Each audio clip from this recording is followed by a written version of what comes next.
It's very, very saddening. We are very deeply saddened to witness what we have witnessed today. Young men in their early 20s na wazee wawili hivi walipatikana in the crossfire pande huko Ambassador near the archives, National Archives, mmoja kule, mwingine alipatikana karibu na GPO, obviously by a stray bullet, and he was very humorous. He told me that this was the first time he was participating in these demonstrations, and he was just watching to see what's going on, and then he was caught. So he said, first time unlucky, but he's alive. We've received reports today from the leadership of the hospital, and we want to thank Dr. Munene, Dr. Kutoi, and the administration of this hospital for receiving and treating scores and many, many Kenyans. We received a report that over 200 people were brought in. Unfortunately, 2 of them were dead on arrival, and 3 died while receiving treatment. And that is one wing that we visited. So you can see, you can begin to imagine the trauma, the suffering by the Kenyan people and this nation. As we speak, we have a nation that is deeply troubled, deeply insecure. I don't think there's any Kenyan who is feeling happy today. I don't even think William Ruto himself is feeling happy because of the shock to he was. Because as a parent, how does he wake up every morning and imagine what happened?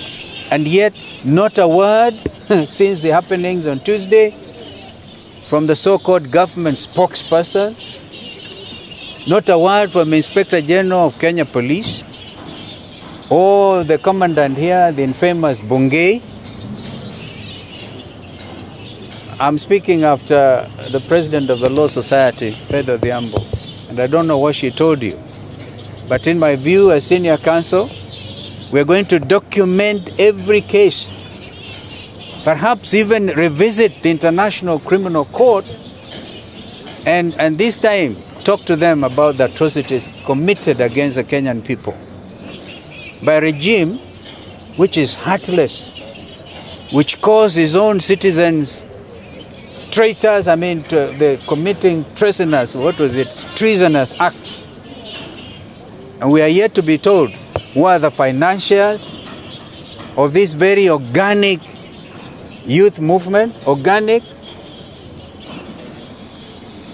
in their thousands, and they just want to claim their country back. Abductions seem to be continuing. I have here a letter that was written by the CEO of the and Director Chief Executive of the Kenya School of Law, Mr. Henry Mutai, when he issued this press release about the leader, Joshua Okayo, of the students doing their pupillage, doing their postgraduate course at the Kenya School of Law. He was abducted, but happily he's alive, because this morning the student was found in Murang'a, hungry, very hungry, by a river bank.